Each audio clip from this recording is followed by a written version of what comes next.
The first punch landed square on my jaw. A burst of pain that sent me stumbling back against the ropes of the makeshift boxing ring. I was 19, sweat-soaked, and fighting not just my opponent, but the whispers in my head that had chased me from my small Ohio town to this Virginia military base. I joined the Army to prove I was a man straight. Tough. Unbreakable, not the confused kid who'd kissed his best friend behind the bleachers and spent years running from it. But here I was, in the summer of 2023, tasting blood and facing Private Elias Torres, whose dark eyes locked onto mine with an intensity that felt like it could unravel me. He wasn't just another recruit. He was the guy who'd been watching me since basic training began. His quiet presence a puzzle I couldn't solve. I swung back, my fist grazing his shoulder, but he dodged with a grace that made my stomach twist not with anger, but something else. Something dangerous. "Focus, Carter," barked Sergeant Hayes from the sidelines, his voice cutting through the humid air. I was Jake Carter, the preacher's son, the kid who'd enlisted to bury his secrets in discipline and duty. But Elias, with his quick smile and quicker fists, was making that impossible. We circled each other, the crowd of recruits cheering, oblivious to the storm brewing inside me. Every time our eyes met, it was like he saw the parts of me I'd locked away, the parts I'd joined the Army to destroy. That night, in the barracks, I couldn't sleep. The bunk above me creaked as Elias shifted, his breathing steady but close. Too close. I stared at the ceiling, my mind replaying the fight. His gaze, the way his hand had brushed mine when he helped me up after the match. "You okay, Carter?" he'd asked, his voice low, like he knew something I didn't. I'd nodded, muttered something about being fine, and walked away, my heart pounding louder than the drill sergeant's orders. Morning came too soon, the bugle ripping through the dawn. We were paired for a training exercise, and Elias, tasked with navigating a dense forest course together. "Stay sharp," he said, tossing me a canteen as we geared up. His accent, a soft Texas drawl, wrapped around the words like a melody. I wanted to hate it, to hate him, but instead, I caught myself watching the way his hands moved, steady and sure, as he checked his compass. The forest was thick, the air heavy with pine and earth. We moved in silence at first, our boots crunching on leaves, the weight of unspoken things hanging between us. "Why'd you join?" Elias asked suddenly, his voice cutting through the quiet. I froze, my grip tightening on my rifle. "To serve," I lied, my voice flat. He stopped walking, turning to face me, his brown eyes searching mine. "That's not it," he said, not accusing, just knowing. I wanted to shove past him, to keep moving, but my feet stayed rooted. "What's your deal, Torres?" I snapped, my voice sharper than I meant. He didn't flinch. Instead, he stepped closer, close enough that I could smell the faint cedar of his soap. "I joined to be free," he said, his voice barely above a whisper. "To be who I am, not who they want me to be." His words hit like a grenade, tearing through the walls I'd built. Before I could respond, a shout echoed through the trees. Another team, lost and calling for help. Instinct kicked in, and we moved together, seamless, like we'd been partners for years. We found them, two recruits tangled in vines, and as we worked to free them, Elias's shoulder brushed mine, his hand steadying me when I stumbled. It was nothing, just a moment, but it burned through me, leaving me raw and exposed. That night, back at the base, I found him outside the mess hall, staring at the stars. "You didn't answer me earlier," he said without looking at me. "Why'd you really join?" My throat tightened, the truth clawing its way up.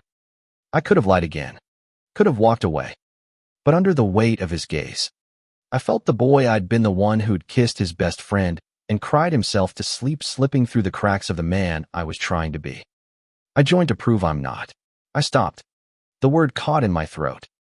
Elias turned to me, his eyes soft but unflinching. "Not what?" he asked, his voice gentle, like he already knew. I looked away, my hands shaking. "Not like you," I whispered, the lie tasting bitter. He didn't say anything, just stood there, the silence between us louder than any confession.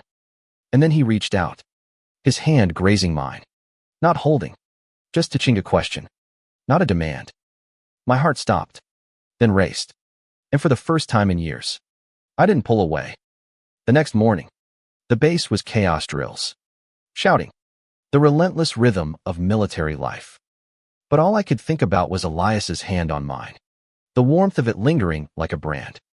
I avoided him during formation, keeping my eyes on the ground, but I felt his presence like a pulse, steady and inescapable. We were assigned to a weapons training session, handling M4 rifles under the scorching sun. Elias was across the range, his movements precise, his focus unshakable. I tried to match him, to lose myself in the mechanics of the gun, but my hands trembled, betraying me. Carter, you're off today? Sergeant Hayes growled, his eyes narrowing. I nodded, muttering an apology, but the truth was I couldn't shake the memory of last night the way Elias had looked at me, like he saw through every lie I'd told myself. After the session, we were dismissed for lunch, but I lingered at the range, pretending to clean my rifle. Elias found me there, his shadow falling over me before I heard his voice. You're avoiding me, he said, not a question. I didn't look up, just kept scrubbing the barrel, my jaw tight. I'm not. I lied, but my voice cracked, giving me away. He sat down beside me, close enough that our knees brushed.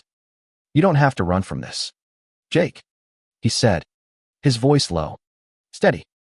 The sound of my name in his mouth sent a shiver through me, and I hated how much I wanted to hear it again. I'm not running, I snapped, but the words felt hollow. He didn't push, just sat there, his silence louder than any argument. That afternoon, we were paired again, this time for a team-building exercise building a makeshift shelter in the woods. The other recruits laughed and joked, but between us, the air was thick with tension. We worked in sync, hammering stakes, tying knots, but every glance, every accidental touch, felt like a spark. You're good at this, Elias said, nodding at the shelter as we finished. I shrugged, trying to play it cool, but his praise warmed something deep inside me.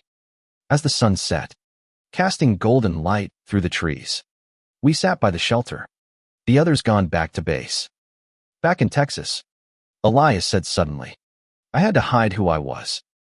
My family, they wouldn't understand. His voice was raw, vulnerable, and it cracked something open in me. Why tell me this? I asked, my voice barely audible. He looked at me, his eyes steady. Because I think you're hiding too. I wanted to deny it, to shove him away, but the truth was clawing at me, relentless. I kissed a guy once. I blurted out, the words spilling before I could stop them. Back home. It messed me up. Elias didn't flinch, didn't look away. Did it feel wrong? He asked. I swallowed, my throat tight. No, I admitted. The word a confession. It felt right. He nodded, like he'd known all along. Then why are you fighting it? He asked, his voice gentle but piercing. I didn't have an answer, not one that made sense. All I knew was that being near him felt like standing on the edge of a cliff, terrifying, exhilarating, inevitable. That night, during a late patrol, we were alone again, the base quiet except for the hum of crickets. Elias stopped suddenly, pointing to a shooting star streaking across the sky. Make a wish, he said, his voice playful but soft. I closed my eyes, my heart pounding, and wished for courage to face whatever this was. Courage to stop running. When I opened my eyes, he was watching me, his smile faint but real. Careful, Carter, he said, his voice teasing but warm. You keep looking at me like that. I might think you like me. My face burned, but I didn't look away. For the first time, I let myself hold his gaze, let myself feel the pull between us. And when he stepped closer, I didn't move back. The days blurred into weeks, each one heavier with the weight of what I couldn't say. Elias was everywhere beside me in drills, across from me in the mess hall, his laughter echoing in the barracks at night. I told myself I could handle it, that I could keep him at arm's length. But every moment with him chipped away at the walls I'd built. One evening, during a rare break, we ended up at the base's rec room, playing pool with a few other recruits. Elias leaned over the table, lining up a shot, his shirt pulling tight across his shoulders. I caught myself staring, my cue stick forgotten in my hand. "Your turn, Carter," he called, smirking as he sank the 8-ball. The others laughed, but his eyes stayed on me, playful, knowing. I fumbled my shot, my face hot, and he just grinned, like he enjoyed watching me unravel. Later, as we walked back to the barracks, he bumped his shoulder against mine. "You're terrible at pool," he teased. I rolled my eyes, trying to play it off, but my heart was racing. Not all of us are show-offs. I shot back. He laughed, the sound warm and unguarded.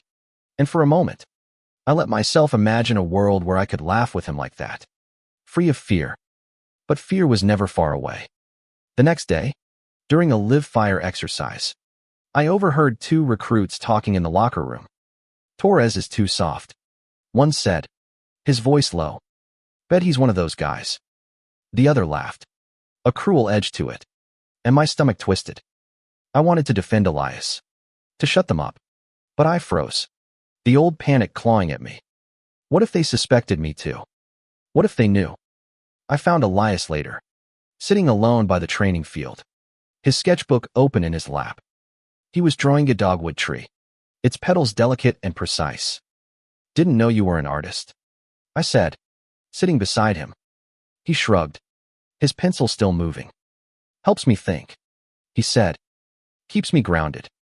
I watched his hands, steady and sure, and wondered what it would be like to be that certain, that unafraid. "You ever get tired of it?" I asked, my voice low. "The hiding?" He paused, his pencil still, and looked at me. "Every day," he said. "But I'd rather be tired than be someone I'm not." His words hit hard, echoing the truth I'd been dodging since I was 15. Since that kiss behind the bleachers that had sent me spiraling. That night, a storm rolled in, thunder shaking the barracks. I couldn't sleep, the rain pounding against the windows like the thoughts in my head. I slipped outside, needing air, and found Elias there, soaked to the bone, staring at the sky. Couldn't sleep either. He asked, his voice soft over the rain. I nodded, my throat tight. "Jake," he said, stepping closer, the rain dripping from his hair. "You don't have to do this alone." I wanted to tell him everything about the kiss, the shame, the years of pretending, but the words wouldn't come. Instead, I reached out, my hand trembling, and touched his cheek. His skin was warm, even in the cold rain. And for a moment, the world stopped. Then he leaned in, his lips brushing mine, soft and tentative, like a question. I froze, panic and want warring inside me. But then I kissed him back, desperate, like I'd been starving for this my whole life. When we pulled apart, breathless, he smiled, his eyes bright despite the storm. "Took you long enough," he whispered. I laughed, shaky but real, and for the first time, I felt like maybe I could stop running. The kiss changed everything. I woke the next morning with Elias's smile burned into my mind, my heart racing with a mix of fear and hope. But the base was no place for secrets, and I felt the weight of eyes on Uzrael or imagined. I couldn't tell. During drills, I kept my distance, my movements mechanical, my mind replaying that moment in the rain. Elias didn't push, but his glances were steady, grounding, like he was waiting for me to catch up. That afternoon, we were sent on a grueling obstacle course, mud slick under our boots, the air thick with tension. Elias was ahead, scaling a wall with ease, and I followed, my muscles burning but my focus on him. At the top, he reached down, his hand outstretched. "Come on, Carter," he said, his voice steady. I grabbed his hand, his grip strong, and for a moment, it was just us, the world falling away. But the world always came crashing back. That evening, in the mess hall, I overheard the same recruits from before, their voices low and venomous. Saw Torres and Carter out in the rain last night. One muttered. Looked cozy. My blood ran cold, my tray shaking in my hands. Elias was across the room, laughing with another recruit. Oblivious. But I felt exposed. Like every lie I'd told was unraveling. I avoided him for the next 2 days, throwing myself into training, hoping exhaustion would drown out the panic. But Elias wasn't so easily ignored. He cornered me in the armory, his eyes searching mine. What's going on, Jake? He asked, his voice low but urgent. You're shutting me out. I wanted to tell him about the rumors, the fear, but my throat closed up. It's nothing, I lied, turning away. He grabbed my arm. Not hard, but enough to stop me. Don't do this, he said, his voice breaking. Don't push me away. I looked at him, his eyes pleading, and felt the weight of my own cowardice. I'm scared, I admitted, my voice barely audible. If they find out, he nodded, his grip softening. I know, he said, but you're not alone in this. His words stayed with me, but so did the fear. The next day, during a night exercise, we were ambushed not by enemies, but by a prank from another squad. They doused us with water, laughing, but one of them, a guy named Reynolds, sneered at Elias. Careful, Torres, he said, his voice dripping with malice. Wouldn't want Carter getting the wrong idea. The others laughed, but I saw the flash of hurt in Elias's eyes, and it cut deeper than any insult aimed at me. I wanted to punch Reynolds, to defend Elias, but I froze, my old instincts kicking in. Elias didn't say anything, just walked away, his shoulders stiff. I followed him, my heart pounding. Elias, wait, I called, catching up to him under a oak tree. I'm sorry. I should have said something. He turned, his eyes hard but hurt. I don't need you to fight my battles, Jake, he said. I just need you to be here. I nodded, my throat tight. I'm trying, I said, and for the first time, I meant it. We stood there, the night quiet around us, and I reached for his hand, my fingers brushing his. It wasn't a kiss, wasn't a promise, but it was a start. The rumors spread like wildfire, whispers following us through the base. I felt them in every glance, every smirk, and it made my skin crawl. Elias seemed unfazed, his confidence unshaken, but I could see the strain in his eyes when he thought no one was looking. I wanted to protect him, to protect us, but I didn't know how. One night, during a rare moment alone in the barracks, he showed me his sketchbook again. This time, it was a drawing of Mimi profile. My eyes focused on something in the distance, a softness in my expression I didn't recognize. This is how I see you, he said, his voice quiet. I stared at the drawing, my chest tight. I don't deserve that, I whispered. He shook his head, his hand resting on mine. You deserve more than you think, Jake.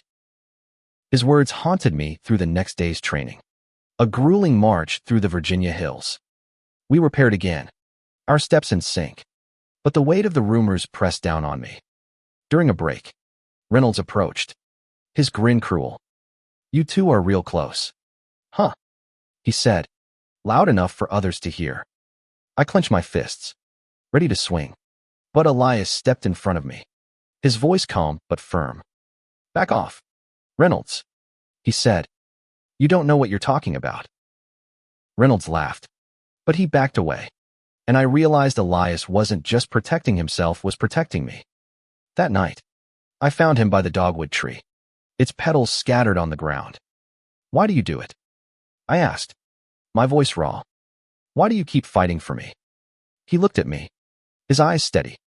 Because I see you, Jake, the real you, and I'm not letting you go. His words broke something in me, and I kissed him, hard and desperate, under the cover of the night. It was reckless, dangerous, but it felt like freedom. When we pulled apart, he smiled, his thumb brushing my cheek. We're gonna be okay, he whispered, and for the first time, I believed him. But the next day, everything changed. Sergeant Hayes called me into his office. his face grim. There's talk. Carter, he said, his voice low. About you and Torres. You know the rules. My stomach dropped. The old panic surging. It's not true. I lied. My voice shaking. He studied me. His eyes hard, but not unkind. Keep it that way, he said, or you're both out. I walked out, my heart pounding, and found Elias waiting. What happened? He asked, his voice tense. I told him, my voice barely above a whisper, and his face fell. We can't keep doing this, I said, the words tearing at me. Not here. He shook his head, his jaw tight. I'm not giving up on us, he said. Are you? I didn't answer. Couldn't answer. All I knew was that I was standing on the edge again. And this time, I wasn't sure I could jump. The next week was torture. I kept my distance from Elias, my heart aching with every avoided glance, every unspoken word. He didn't push, but I saw the hurt in his eyes, the way his smile faltered when I passed him in the mess hall. I told myself it was for the best, that I was protecting him, but it felt like betrayal. During a night exercise, we were split into different squads, and I felt the absence of him like a physical pain. My squad was tasked with securing a perimeter, but my mind was elsewhere, replaying Hayes's warning, Elias's words, that kiss under the tree. I was so distracted I didn't see the tripwire training trap. Not lethal, but enough to send me sprawling into the mud. Reynolds was there, laughing, his voice cutting through the night. Too busy thinking about your boyfriend, Carter, he taunted. Something snapped in me, and I was on my feet, my fist connecting with his jaw before I could stop myself. The other recruits pulled us apart, but the damage was done. Hayes was there in seconds, his face furious. Both of you. My office. Now. In his office, Hayes didn't hold back. You're on thin ice, Carter, he said, his voice like steel. One more incident, and you're gone. I nodded, my throat tight, but all I could think about was Elias, about what I'd lose if I kept fighting this. I found him later, sitting by the dogwood tree again, his sketchbook closed. I heard what happened, he said, his voice quiet. You didn't have to do that. I sat beside him, my hands shaking. I couldn't let him talk about you like that, I said. He looked at me, his eyes soft but sad. Jake, you can't keep fighting the world for me, he said. You have to fight for yourself first. His words hit hard, forcing me to face the truth I'd been avoiding. I wasn't just scared of losing him, I was scared of losing myself, of admitting who I was. I don't know how. I admitted, my voice breaking. He reached for my hand, his grip steady. You start by being honest, he said. With yourself. With me. The next day, I made a decision. During a break, I pulled Elias aside, my heart pounding. I'm done hiding, I said, the words trembling but true. I want Thysis. No matter what. His smile was brighter than the Virginia sun, and when he kissed me, quick and fierce, it felt like a promise. But promises were fragile, and the base was no place for them.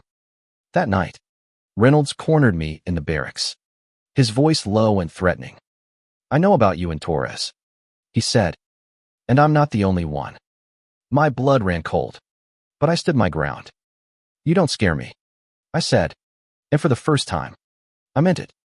The confrontation with Reynolds was a spark, and the base was dry tinder. By morning, the rumors were no longer whispers, they were shouts, accusations, glares. Elias and I were called into Hayes's office again, this time together.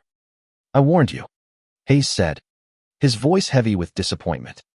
You've got two choices, deny it and stay, or admit it and face the consequences. I looked at Elias, his jaw tight, his eyes steady. I thought of the boy I'd been, running from himself, and the man I wanted to be, someone who could stand tall, no matter what. I'm not denying it, I said, my voice clear. I love him. The words felt like freedom, like shedding a weight I'd carried for years. Elias's hand found mine, his grip fierce, and he nodded. Me too, he said, his voice unwavering.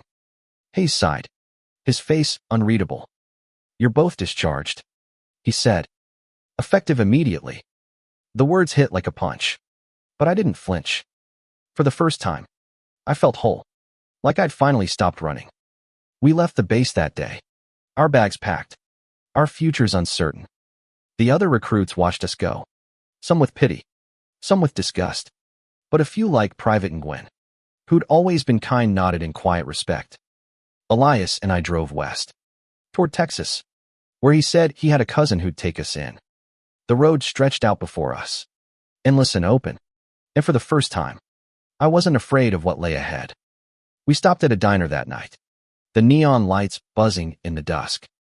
Over coffee and pie, Elias pulled out his sketchbook, showing me a new drawing, a road winding through fields, two figures walking side by side. That's us, he said, his smile soft. I reached for his hand, my heart full. Yeah, I said, that's us. Months later, we settled in Austin, a city that felt like it could hold all of who we were. I got a job at a community center, working with kids who reminded me of the boy I'd been scared, hiding, but full of hope. Elias started art school, his sketches turning into paintings that told stories of love and resilience. We weren't rich, weren't famous, but we were free. One evening, under a dogwood tree we'd planted in our backyard, Elias dropped to one knee, a simple ring in his hand. Jake Carter, he said, his voice thick with emotion. I want forever with you. I laughed, tears in my eyes, and pulled him up, kissing him like it was the first time. Forever, I said, and meant it. We'd lost the army, lost the life we'd known, but we'd gained something better, each other, and the courage to live as we were. The world wasn't perfect, but it was ours, and we'd fight for it. Together. Every day.